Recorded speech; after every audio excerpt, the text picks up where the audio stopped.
Queria te convidar a abrir a sua Bíblia no livro de Êxodo.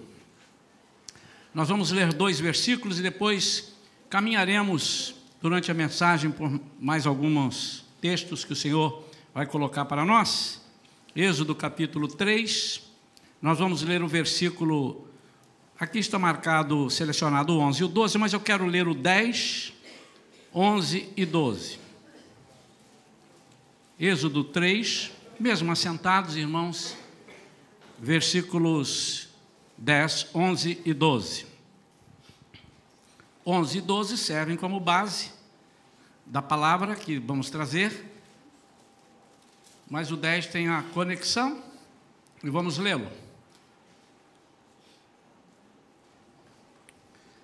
Vai, pois, imediatamente, eu o envio ao faraó, para tirar do Egito o meu povo, os filhos de Israel. Moisés, contudo, interpelou a Deus: quem sou eu para me apresentar diante do faraó e fazer sair os israelitas das terras do Egito? Assegurou-lhe Deus: eu estarei contigo. Esta é a prova de que sou eu quem te envia. Quando fizeres o povo sair do Egito, vós prestareis culto a Deus neste monte. Ai, querido, fala conosco. Queremos ouvir somente a tua voz. Queremos entender o que o Senhor colocou para nós, Senhor. Em nome de Jesus, que haja a percepção nítida da sua presença aqui entre nós. Em nome de Jesus. Amém. Queridos, deixa eu falar algumas coisas aqui interessantes que eu tenho descoberto, temos lido, temos visto, temos vivenciado. Deus não está muito preocupado em quem você é ou deixa de ser. Para Ele, a diferença é de quem você é. Título dessa mensagem de hoje: quem sou ou de quem sou? O que você gostaria, como é que você gostaria de ser conhecido? O fulano que é, quem sou? Ou o fulano de quem ele é? O que Deus pretende é que nós entendamos muito bem isso, porque nós, ao entendermos a diferença do quem sou para de quem sou, a nossa vida passa a ter um significado completamente diferente. Nós deixaremos de sofrer algumas coisas que nós temos sofrido, medos, interrogações, respostas antecipadas. O povo de Deus gosta muito de ter resposta antecipada. O que tem de gente que quer saber como é que é o céu. Você nem chegou lá e já está querendo saber como é que é. Mas é legal saber como é o céu, mas nós não sabemos, nós temos ideias. E às vezes nós estamos orando por um assunto e de repente aquele projeto de vida, aquilo fica difícil e nós queremos saber como é que vai ser, como é que vai resolver. E se recebemos então uma palavra de Deus, de alguém que vem e profetiza: olha, será assim, eu vou te fazer isso, vou te fazer aquilo, a gente já sai comprando a passagem, tirando o passaporte e fica na porta em pé. Quando é que vai ser? Mas o que Deus quer é que nós entendamos que todas as coisas vão ocorrer de uma maneira muito significativa e diferente quando nós descobrimos de quem nós somos. E interessante também, irmãos, que Deus tem maior interesse do que nós, de que nós sejamos dele.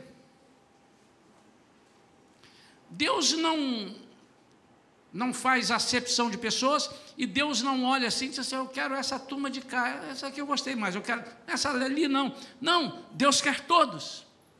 Ele mandou Jesus para morrer por todos.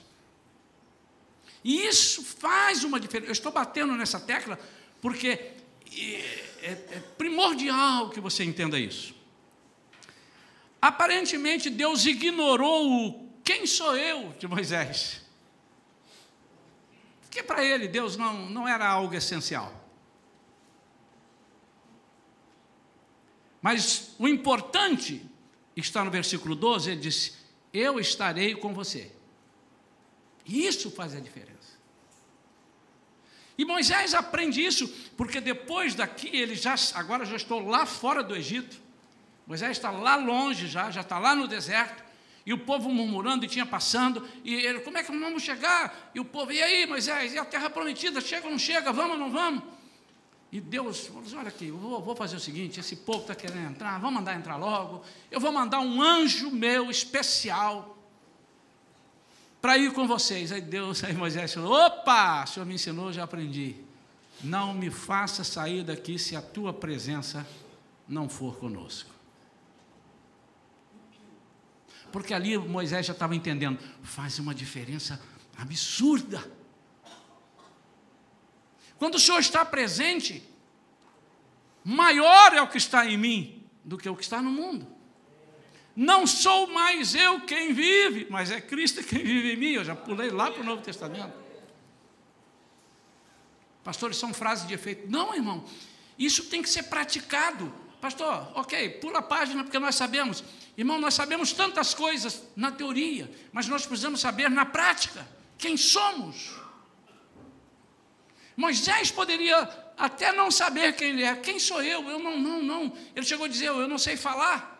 Já falamos isso aqui várias vezes, vocês já ouviram de tantos pregadores. Como eu não sabia falar? A cultura que ele tinha. Já era um príncipe. Moisés tem uma cultura, um ensinamento dos melhores lá no Egito. Essa é a tendência. Por quê? Porque nós acostumamos a pensar que tudo aquilo que Deus quer que nós façamos sim, mas com nossos próprios esforços. E não é assim.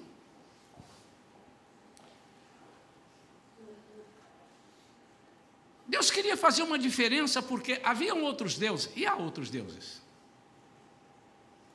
Mas a grande diferença dos outros deuses para o Jeová, esse Deus que estava falando e tratando com o seu povo, era que os outros deuses eram inacessíveis. Não se podia, eram deuses que você não podia talvez nem falar com eles tinham medo, e os judeus estavam começando a entrar nessa.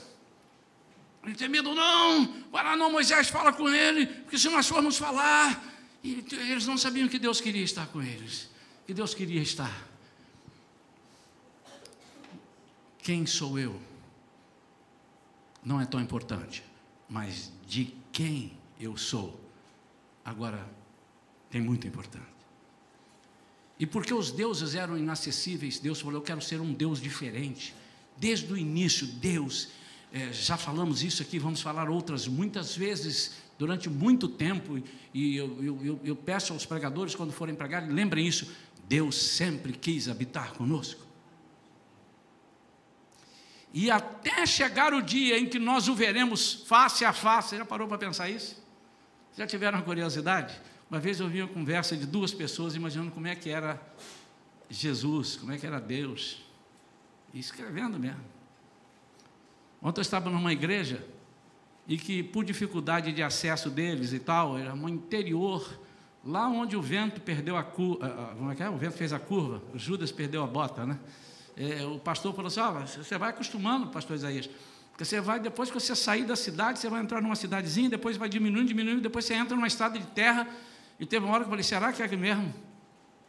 Então, eles não têm muito acesso. E aí foi interessante, depois que acabou, eu estava ali fora, e meus CDs estavam ali, eles estavam querendo comprar e tal, e chegou uma senhora e disse, mas você sabe como é que eu te imaginava? Eu já ouvi de tudo, irmãos. Eu já ouvi de tudo, nesses anos todos. Como é que eles me imaginavam? E as pessoas ficam fazendo conjecturas. Você já conheceu alguém que chegou perto de você e disse assim, gente, é você que é fulano? Meu Deus, eu te imaginava completamente diferente. Como é que você imaginava? Durante muitos anos, eu comecei a gravar, o meu primeiro CD eu gravei com 38 anos, então já gravei, considerando os cantores que começam com 20, 19, tudo, eu gravei velho. E com 45, 46, 47, de vez em quando, foi um dia desse, e de vez em quando as pessoas chegavam perto de mim, olha, é você que é o Isaías. Eu achava que era um menino de 20 anos, por causa da voz, o timbre de voz. Se vocês ouvirem o nosso irmão Vitorino Silva cantando, quem não conhece, pensa que ele tem uns 20 e tantos anos também. Ele tem 70, 80, não sei quanto, mas a voz dele é uma voz, ele falando, é uma voz de menino. E ontem a irmã lá disse, olha, sabe como é que eu te imaginava? Eu te imaginava bem moreno, gordo. Eu saí numa felicidade lá, irmãos, porque ela disse que me imaginava gordo, e eu não sou gordo. E você, eu não sou gordo. Não, o irmão não é gordo, é magro. Falou, glória a Deus, manda mais umas 4 igrejas dessas por ano para mim, meu ego vai ser massageado. E eu imaginava, outros disseram, eu já te imaginei muito alto. Tem algumas táticas que os cantores que são mais baixinhos, eles tiram as fotos e falam assim, ó, tira de baixo para cima. Aí tira assim, o cara fica lá no alto, assim, né? Mas eles me imaginavam. Outros me imaginavam mais velho. Tem de tudo. Você já imaginou? Você está na presença de Deus, conversando. Alguns servos de Deus tiveram essa oportunidade do face a face, não de vê-lo, a não ser Adão. Deus descia e conversava com ele, mas a intimidade de Deus com Abraão, a intimidade de Deus com Moisés, a palavra de que Deus falava acerca de Moisés. Vocês sabem o que é isso, irmãos? Isso representa presença. Eu quero falar da presença de Deus, a presença de Deus que nós devemos buscar. E cantamos aqui, eu fico muito entusiasmado quando, mesmo sendo a Vivi, a minha filha, ela não é ela totalmente que escolhe os louvores, as pessoas escolhem, e sem saber a mensagem, o teor, pode saber o título, mas nem isso souberam. E como é que os hinos encaixam, é muito gostoso. Hoje nós falamos isso, sobre a presença, sobre quantos servos. E interessante, irmãos, que vai passando de tempos em tempos, foi com Abraão, depois foi com Moisés, e vai tendo juros e correção. Com Davi, já foi muito mais. Davi experimentou, ele reconheceu como é que Deus responde, como é que Deus se apresenta, como é que Deus responde aos seus louvores. Deus responde com a sua presença. Ele vem. A Bíblia diz que Deus habita no meio dos louvores. Habita no sentido de ele se faz presente. O louvor que nós entoamos tem que ser um louvor que sirva de altar para Deus. Vê se você entendeu isso. Presta atenção, vou repetir. O louvor, não só o louvor cantado, irmãos, que às vezes nós falamos em louvor, pensa assim, música, em cantar, mas o louvor entoado, a nossa vida de louvor, ele precisa ser um altar onde Deus vai habitar. Deus habita no meio dos louvores, não necessariamente no meio das pessoas que estão louvando, porque há pessoas que estão louvando e Deus pode não estar ali. Não quero entrar nesse mérito agora. Eu vou repetir. O nosso louvor deve ser um altar para Deus habitar. Um lugar onde Deus tenha prazer de ouvir. E como é que é isso? Será que é um louvor bonito? Será que é um louvor afinado? Será que é um louvor bem falado? Com um vernáculo todo? Não! O que Deus quer é algo diferente disso e que nós pretendemos passar aqui rapidamente. Qual é o centro de tudo isso? Qual era o foco? Qual era, então, essa razão? O centro de tudo era adoração e sacrifício. Deus está chamando Moisés para ir ao Egito, tirar um povo que estava na escravidão. E Deus fala, eu vou te tirar da escravidão, mas que vocês também vivam outro estilo de vida diferente da escravidão.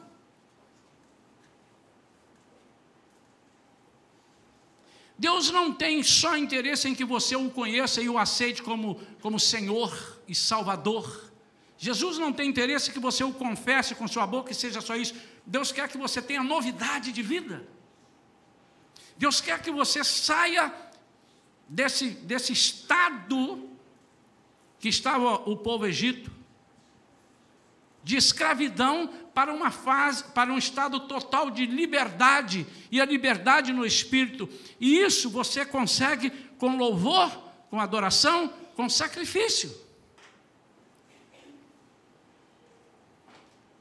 O que Deus então queria com seu povo? O que é que Deus queria? Por que Deus está chamando? O que é que Deus queria? Simples, que Moisés levasse da escravidão do Egito para um lugar, levasse, que saísse para um lugar em que adorassem a Deus e com sacrifícios.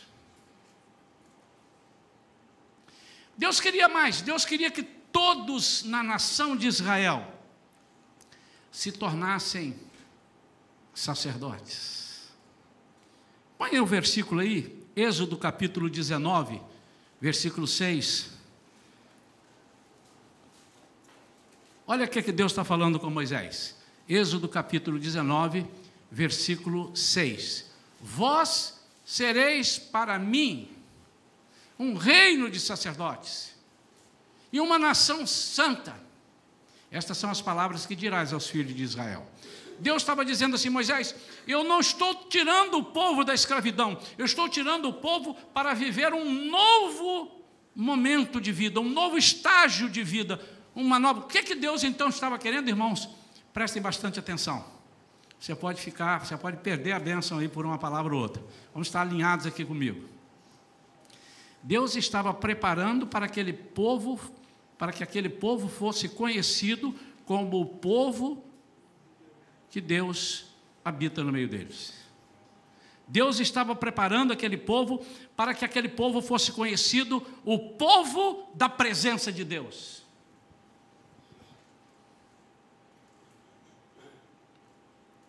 Eu preguei uma certa ocasião aqui e disse que o significado de que Deus é a nossa bandeira. E a bandeira, ele vai na frente. A bandeira, Deus indo na frente, o que significa? Significa que quando o inimigo vem, a primeira pessoa que ele vê é Deus. Eu fico pensando, irmãos, no domingo passado que eu tive aquele livramento, lá, naquele assalto ali na Avenida Brasil, todos nós voltando. Depois eu falei com a Vera, 2 dias depois, eu pensando naquilo, e eu fiquei encasquetado aqui com uma coisa. Que aquele pessoal que estava do meu lado foi assaltado, atrás de mim, todo mundo assaltado, de repente o bandido fecha a minha porta, faz assim, passa na frente do meu carro e diz assim com o dedo e manda eu sair. Ele deve ter pensado, esse cara deve ser do Comando Vermelho. Ou esse cara é um anjo. Até porque quem estava perto de mim, Cristina, estava no banco de trás, Cristiane estava no banco de trás, Vera estava do meu lado, o semblante dele mudou. Depois eu percebi, na hora a gente não vê muita coisa não, né? Mas vocês que estavam lá e não eram vocês os interlocutores, vocês puderam ver mais. Um menino novo. Mas a impressão que nós tivemos é que ele falou assim, ele fez um negócio assim. Lembra disso? O que Deus quer é que os nossos inimigos o vejam primeiro. É a presença dele. E ele quer habitar conosco, mas não só para nos livrar, irmãos. Ele quer que nós tenhamos novidade de vida. Ele quer que nós saiamos de um estágio de escravidão, onde só fazemos o que nos mandam, para um estágio de onde eu tenho liberdade de louvar a meu Deus e fazer algo sobrenatural. E eu vou mostrar isso aqui, uma palavra de uma proposta que Faraó vai dizer para eles aqui, só uma, já preguei sobre as 4 propostas de Faraó, mas hoje não é isso, e eu vou mostrar isso daqui, para explicar. A mensagem de hoje é um pouquinho mais curta, temos a ceia.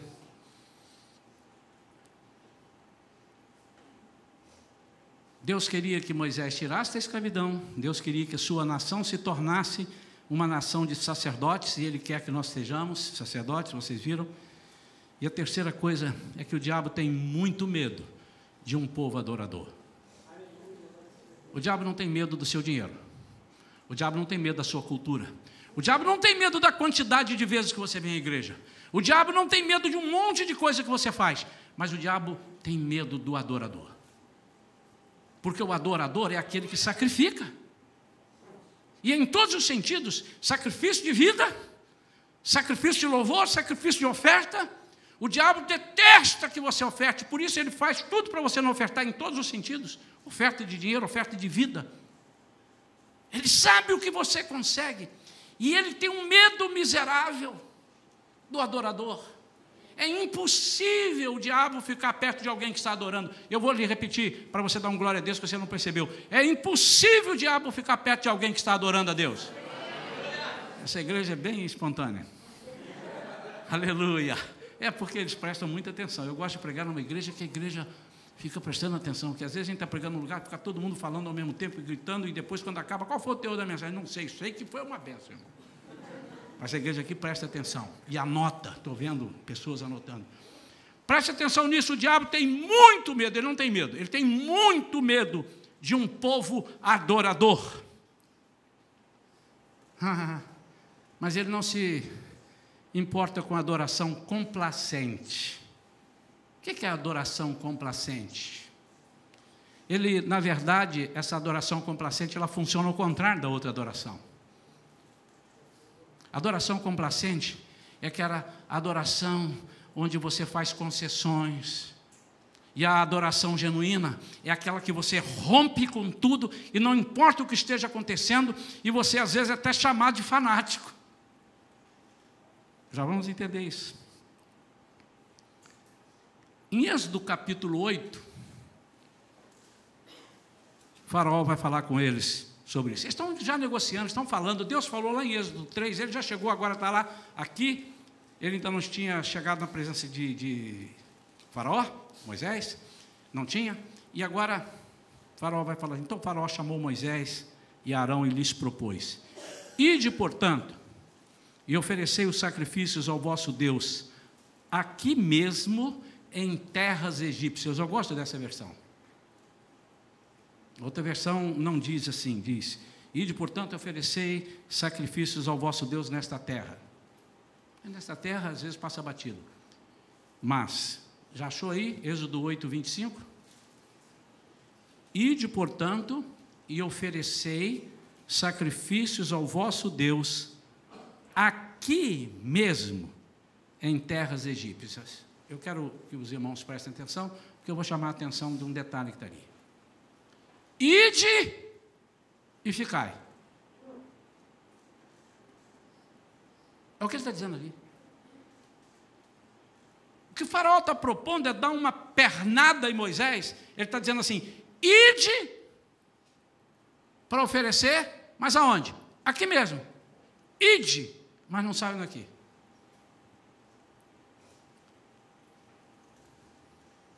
Eu estava lendo um livro esses dias e vou fazer uma citação do Bill Johnson. Ele diz que conveniência e sacrifício não podem coexistir. Vocês entenderam isso? Conveniência. Ofereça sacrifício. Aonde? Aqui mesmo. Não podem coexistir. Sacrifício representa ir, sair do lugar que você está.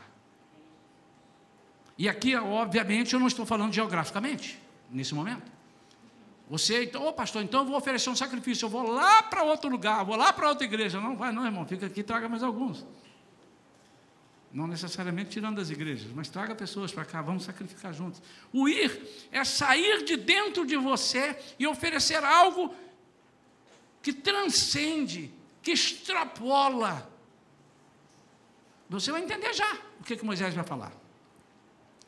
E Bill Johnson diz assim, no seu livro A Presença: às vezes, falhamos em alcançar nosso destino porque insistimos que ele aconteça onde estamos,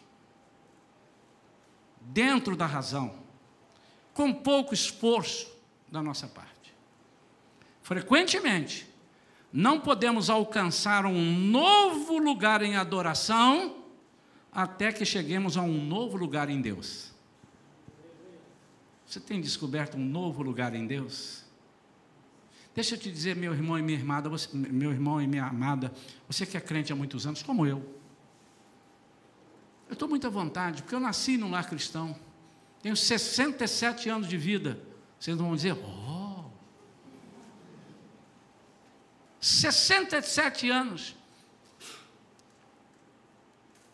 Mas eu quisera ter experimentado algumas coisas que me impuseram e me cercearam, dizendo, isso não, isso é abominação, isso não pode. E eu percebi que, quanto tempo eu perdi. Isso não tem nada a ver com a sua salvação, não estou falando de salvação aqui, eu estou falando sobre trazer a presença de Deus, e Deus vai habitar dependendo do seu louvor. Não é habitar no meio da igreja, habitar no seu louvor. Eu vou repetir, faça com que o seu louvor seja o trono para Deus habitar, nele.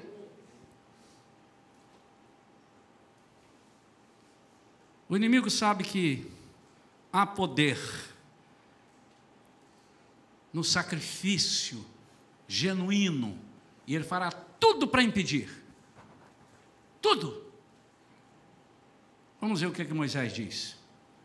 Ainda em Êxodo 8, o faraó diz para ele: ide e oferecei aqui mesmo. O que o faraó está dizendo para ele? Faça como os meus egípcios estão fazendo. Eles também sabem sacrificar. Eles também sabem oferecer. Eles também sabem falar para o Deus deles. Mas a diferença é que o nosso Deus, o Jeová, que estava falando com ele, disse: Senhor, eu não quero ser só lembrado, eu quero habitar. E, como eu disse, Davi entendeu muito bem. Ele, quando louvava, ele percebeu, Deus responde aos louvores, como? Com a sua presença, ele vem. É isso. Você quer a presença de Deus? É no louvor, ele vem. É isso que algumas pessoas às vezes até criticam porque não entendem. Vamos trazer o céu. Como você vai trazer o céu aqui? Que é isso? Que heresia de trazer o céu? Significa isso, trazer os elementos do céu. Trazer. E quando Deus vem, quando Jesus vem, quando a presença dele está aqui, os anjos vêm, porque eles não andam sozinhos. Não andam sozinhos não porque tem medo, mas não andam sozinhos porque os anjos não querem deixar de andar do lado deles. Cantaram aqui agora, qual foi aquele corinho? Que corinho bonito aquele negócio, hein? Hein? Louvor, é um corinho, louvor. É novo? Vocês podem fazer um favor para mim? Não enjoa não. Vamos cantar isso até domingo, mas não faz, vamos cantar todo domingo. Eu só estou aqui domingo que vem, porque depois eu saio de férias, né? Deixa eu voltar de férias e bota todo domingo. Que negócio fantástico, é aquilo ali. É aquilo ali que eu estou vendo aqui. Os anjos querem estar, e nós estaremos. Nós estaremos lá um dia, irmãos, junto com os anjos, e o nosso prazer é estar. Onde está Jesus? Está ali, então vamos para lá. Cadê Deus? Está aqui, vem para aqui, volta para lá. Nós vamos querer, porque é isso que nós temos que desejar, irmãos. E muitas vezes nós não desejamos, não em sã consciência. Se eu te perguntar, você diz: é lógico que eu desejo, pastor. Mas você afugenta Deus quando você não o traz. Se você não o traz, ele não vem. Não é que você tem o poder de buscar Deus. Como vocês estão entendendo isso, irmãos? Não, e se eu quiser que Deus venha? Ele vem se ele quiser. Eu não estou entrando nesse mérito. Ele é soberano. Não é assim, Senhor, estou te dando uma ordem, eu vou louvar aqui agora, faz favor de pisar aqui agora. Hein? Ele vem se ele quiser. Mas é bíblico que ele quer estar. É bíblico que ele quer estar conosco. Então, o 8:25 diz isso: ide, oferecei aqui mesmo nas terras egípcias. Aí o Moisés vai falar. 26. No entanto, replicou Moisés: não convém agir assim, porque os nossos sacrifícios a Yahvé, o nosso Deus, são realizados com animais considerados sagrados pelos egípcios. Se oferecermos aos olhos dos egípcios sacrifícios que eles abominam, não haveriam de nos apedrejar? Deixa eu te explicar isso aqui, irmãos. Estive orando sobre isso já há um tempo, tenho estudado sobre isso. É um texto que eu já preguei algumas vezes. Eu falei: Senhor, o que ele está dizendo aqui? E o Senhor me deu um discernimento. O faraó está fazendo uma proposta para ele dizer que é de Deus e que Deus é dele, mas para estar misturado ali. Primeira coisa. E ele diz assim: ofereça sacrifício, mas aqui nas terras do Egito. Aí Moisés disse assim: eu não posso fazer assim, porque se eu oferecer o sacrifício a Yahvé, do jeito que vocês fazem, não é o sacrifício que ele pede, porque o sacrifício que ele pede, eu até escrevi um termo aqui, é fanatismo para vocês. Quando vocês entenderam isso? É abominação para eles, é fanatismo. Meu irmão, você que está me vendo aí na televisão aqui, você sabe que eu não sou fanático, né? Mas o nosso louvor tem que ser um louvor que parece até com fanatismo. É isso que ele está dizendo.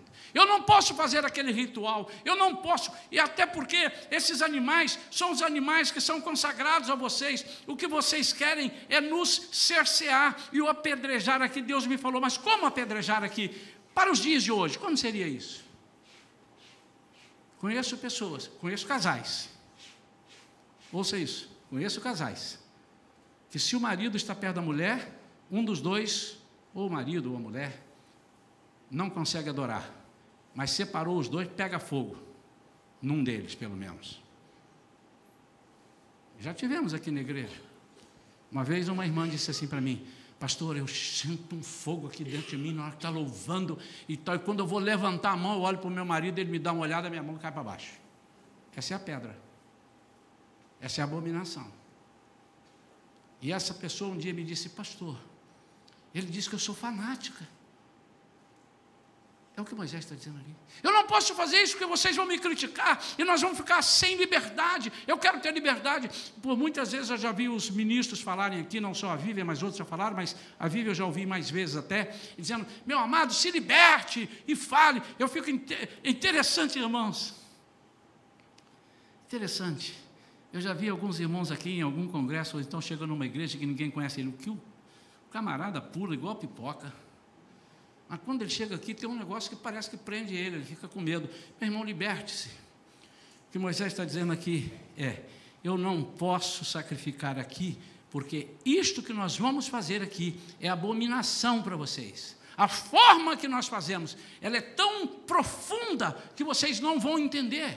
E vocês vão querer nos apedrejar, dizendo, não, não pode ser desse jeito. O jeito é este, é o tradicionalismo, em outras palavras. Adoração e sacrifício que Deus quer de nós é adoração e sacrifício que rompem com o tradicional. E o medo, infelizmente, irmãos, o medo do fanatismo tem feito com que muitos crentes não alcancem os seus destinos.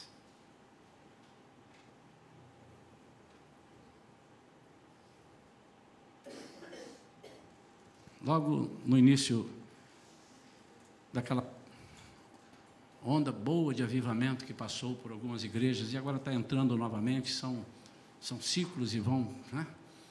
E isso foi na década de 80, eu fui alcançado por uma nuvem dessa e eu vi, irmãos, muitas pessoas criticando os outros, isso é fanatismo, isso não pode, aquilo não acontece. Mas quando as pessoas experimentam o verdadeiro agir de Deus e a presença de Deus, ele fica incontrolável no sentido, não adianta ele fazer maluquice e de soltar e fazer coisas que possam denegrir o seu nome, a sua imagem. Não, Deus não quer isso. Mas eu me lembro, logo no início, porque eu também tinha um bloqueio. Então, na vida, desde a minha infância, eu fui criado dizendo, não pode fazer assim, quando tem que fazer assim, tem que se fazer assado, não pode, assim não pode. Em algumas igrejas que, e eu não estou aqui criticando, nem assim, está errado lá, eu já fui em algumas igrejas, já disse aqui que o pastor disse, olha, irmão, vem aqui no gabinete, antes de você pregar, deixa eu dizer aqui, nós não falamos aleluia. Seu irmão, por favor, pregue e evite falar a palavra aleluia. E difícil, irmão, para mim, mas a gente conseguia, às vezes. Outros dizem assim, aqui nós não batemos palma. E eles cantavam para Jesus sem bater a palma, mas no Maracanã pode, viu? Quando o Flamengo, o seu time, o Vasco, o Botafogo fizer um gol, você enche de palma e chora até. É mais ou menos isso que eu entendo. Mas vamos lá. E um irmão discipulando o outro, rapaz, você tem que se soltar na presença de Deus, Deus vai te encher. Eu quero isso com vocês, mas eu não consigo. Ele queria a presença de Deus, mas ele queria do jeito dele, ele queria com o formalismo dele, da forma dele, ele queria que viesse até ele e que me buscasse, eu sentado aqui. Um dia, eu já contei isso aqui para alguns, um dia esse irmão convidou ele para comer uma pizza, ali em Copacabana. Eu esqueci o nome da rua, mas ela fica na esquina mesmo assim da Senhora de Copacabana lá, não é nossa, não, a senhora lá. Copacabana. Fica assim, uma pizzaria bem movimentada. Aí, irmãos, Ele começou falando, e a pizzaria cheia, todo mundo, porque brasileiro gosta de falar alto, né? E ele disse, o que você quer que eu ore por você? Eu quero, mas você vai orar? Não, discretamente aqui. Aí segura a mão deles, dois, abaixa assim, abaixa.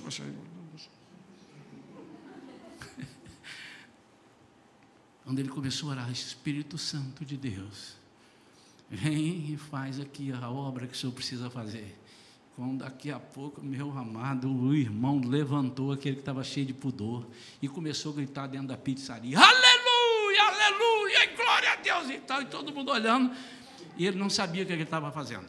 Eu não estou dizendo para você que tem que ser assim, os irmãos estão entendendo porque são inteligentes, mas talvez Deus estivesse deixando ele dizer assim, rompa com o tradicionalismo, e não necessariamente você vai fazer assim, porque eu também creio que a pessoa está adorando e sem gritar, sem falar nada, e chorando por dentro e por fora, e a presença de Deus inundando o seu ser. Também eu creio assim, claro. Mas muitas vezes Deus precisa destampar a caixa.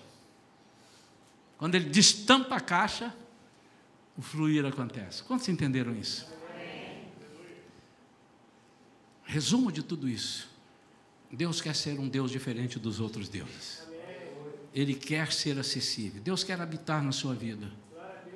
Por isso que o convite, por isso que a proposta é: me aceite como seu Senhor e Salvador, e eu entrarei e farei morada na sua vida.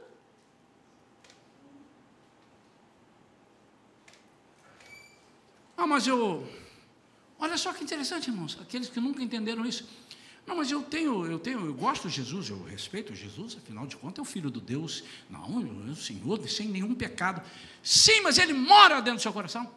Então, meu irmão, não tem nada, porque se Ele não mora, Ele não completou, porque o que Ele quer é morar. Quantos entenderam isso? E quando Ele mora, Ele está presente. E quando Ele está presente, a primeira pessoa que as pessoas veem na sua vida é Jesus. Quando afronta você, afrontou Ele. Não, pastor, isso... Não. Segundo Crônicas, capítulo 20, Josafá estava lá, estão me afrontando aqui, Senhor. Está vindo um povo aí para me tirar daqui. O senhor, eu conheço o senhor é poderoso e tal, e como é que o senhor vai fazer? Nós não temos condição.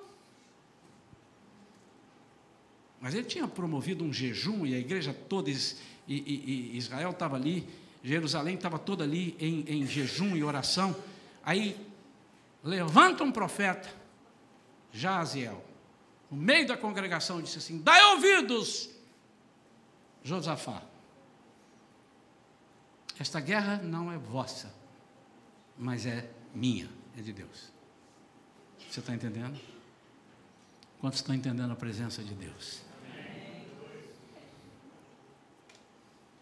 Mas eu só te falei 2 ou 3 benefícios, e já vale demais. E eu só falei porque o brasileiro gosta de levar vantagem. Qual é a vantagem de eu ter Jesus? Eu te dei 2 ou 3. Mas você não tem a menor noção, meu amado e minha amada. Você não tem a menor noção do que representa Jesus morar em você.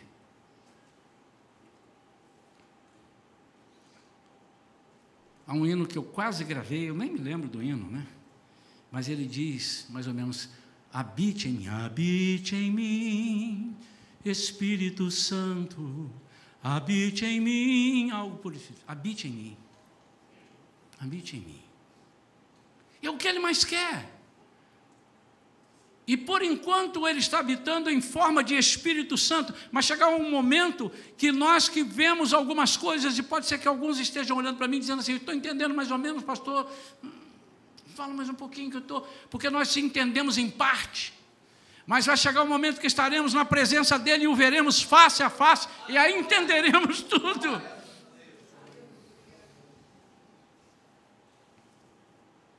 Quem sou eu?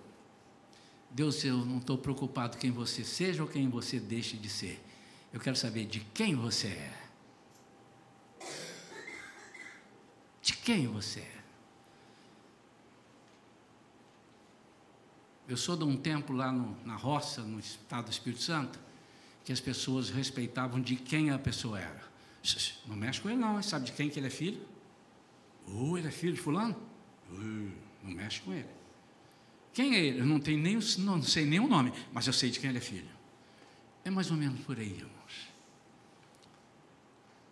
E agora, fechando tudo, Deus diz assim: se você entendeu que menos importante é você saber quem é você,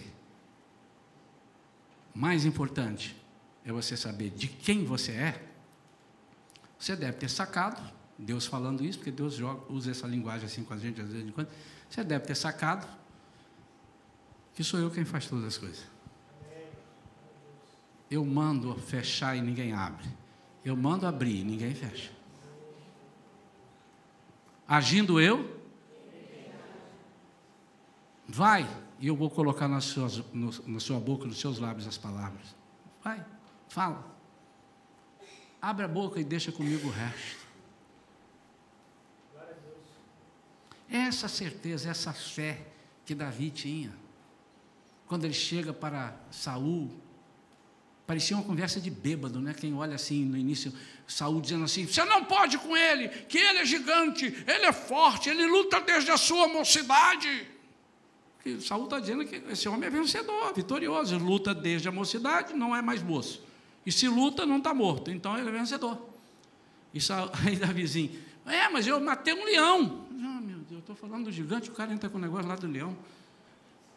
Não, mas olha só, mas ele é guerreiro, ele já venceu tudo. Depois eu matei um urso. Mas aí a pouco ele vai entender. Eu disse assim: olha só, o meu Deus é quem vai tratar com esse incircunciso filisteu. O que é incircunciso filisteu? É aquele que não tem compromisso. O circuncidado era o que tinha compromisso, o que tinha feito adesão a Deus e se diz: eu vou servir. O incircunciso, na linguagem que ele quis dizer, é aquele que não tem compromisso com Deus. Quase que Saul não entende. Diz: é verdade, até eu esqueci que eu era o rei, que eu sou o rei, que ele que me colocou aqui, é verdade, é verdade. E botou nele uma couraça, botou nele um capacete, que engoliram Davi, porque Saul era muito grande, Davi era muito pequeno. E ele disse: eu não posso andar com isso. O que eu preciso é da presença de Deus. Ele não disse essas palavras, mas está ali. Está intrínseco, porque ele disse assim: o Deus que me deu vitória contra o leão e contra o urso, também me dará nas mãos este incircunciso filisteu. Eu gosto de dizer isso, irmãos. Não diga que eu estou repetindo muito, porque sempre que eu puder eu vou dizer. Foi o único em toda a história daquele contexto, o único que não chamou Golias de gigante. Porque Davi não viu gigante nenhum. Ele viu um problema que Deus ia fazer com ele. Eu ficaria aqui, irmãos, horas. Calebe, 45 anos depois, aparece na presença de Josué e diz assim: me dá a parte que Deus me prometeu. Quando eu tinha 40 anos de idade, ele falou comigo lá ainda no deserto. Falou contigo, você lembra, Josué? 45 anos já se passaram, hoje eu tenho 85 anos. Aí ele diz: dá-me essa terra, ainda estão lá os gigantes, ainda estão os filhos do Anaquins, porventura, ou seja, com certeza, o Senhor será comigo, e eu vou tomar a terra. O que ele está dizendo? Como é que um homem de 85 vai dizer que ele é forte como ele tinha 40? Ele está dizendo assim: o Deus que eu sirvo vai expulsá-los. De quem você é? Faz a diferença. Quem é você? Não sei se conta muito. Mas a quem você pertence? Não mexe com ele. Está repleto de exemplos. Os outros povos, quando viam, não mexe com esse povo, não mexe. Por quê? Porque Deus habita no meio deles, nós já vimos de tudo. Quando eles vão rodear Jericó, irmãos, e eu só vou lembrando aqui um monte de coisa. O povo se fechou lá, Jericó, quem estava dentro não saía, quem estava fora não entrava, eles trancaram. E quando o povo andando, onde é que eles vão? Onde é que eles vão entrar? Foram embora. Aí voltaram no segundo dia, eles vêm de novo. E diz ali na Bíblia, em Juízes, diz ali, que o povo sabia o que Deus tinha feito por eles. O povo, contrário a Israel, sabia, tinha conhecimento do que Deus tinha feito com eles, desde que saíram do Egito. Deus guerreou, Deus abriu o mar, Deus trovejou, Deus eliminou, Deus... Sempre eles diziam, nós sabemos o que Deus fez. E agora eu quero te perguntar, e nós crentes temos uma mania de dizer assim, que pena que hoje não tem nenhum visitante, que eu estou falando para você também, crente, estou falando para você, que não tem sentido a presença de Deus. Como é que não sentir a presença de Deus sempre? Uma hora você está para cima, outra hora você está para baixo, uma hora você está alegre, outra hora você está chorando, e outra hora você está chorando, e depois você está chorando de novo, agora eu estou sorrindo. Você precisa da presença de Deus. Mas eu também estou falando, porque eu vejo visitantes, eu não sei quantas oportunidades você já teve na vida, e que perdeu, e que depois disse, se eu soubesse. Meus 20 anos, mas agora não tem mais 20 anos. Meus 40 anos, agora não tem mais. Já passou. E hoje você tem uma oportunidade de ouro. E eu quero orar pela sua vida. Eu só preciso que você diz assim, pastor, eu quero experimentar essa presença de Deus. Aí a partir de hoje você vai começar a ver. Eu não vou fazer assim com uma varinha de condom, porque Deus não é mágico, e você a partir de agora vai ver. Mas você vai começar a ver. O que você precisa é dizer, eu quero a sua presença. Habite em mim. E como é que é? É do jeito dele. É do jeito dele, deixa que ele vai fazer. E ele conhece cada casa. Ele não vai trazer um guarda-roupa 4 portas num lugar que cabe 2 portas. Pode ficar tranquilo.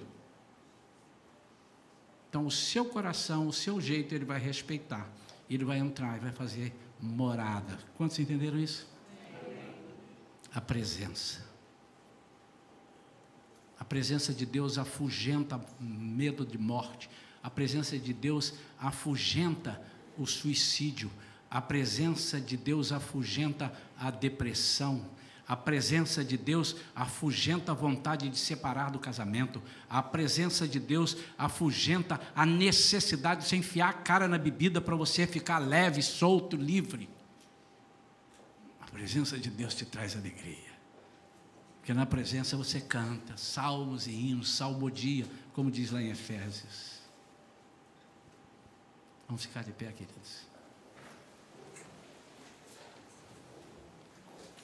Ao som desse louvor, eu vou estar aqui para receber aqueles que querem, pastor, faça uma oração por mim, que eu senti nessa palavra. Se você não sentiu nada, você não tem que estar aqui. Mas se você sentiu que Deus falou alguma coisa com você, não vá embora sem eu fazer essa oração pela sua vida. Que você venha aqui à frente. Você não precisa esperar o louvor começar a tocar, tá? Você já pode, eles vão tocar. Mas enquanto você está vindo para cá, eu quero orar pela sua vida. Não sei o que você está passando, eu não sei. O que eu quero é que... mas eu estou aqui, todo mundo já é crente. Eu sei que tem 1 ou 2 que talvez não sejam. Mas olha só, eu quero que a igreja experimente a presença de Deus. Que Deus quer é que você saiba de quem você é e não quem é você. Você sabe de quem você é? Você tem segurança nisso? Mas se você precisa de mais, se você tem indagações que você não sabe responder, eu preciso que você venha aqui à frente. Eu vou orar por você. Podem vir. Eu quero estar neste lugar. Em nome de Jesus. Onde o pecado é perdoado e as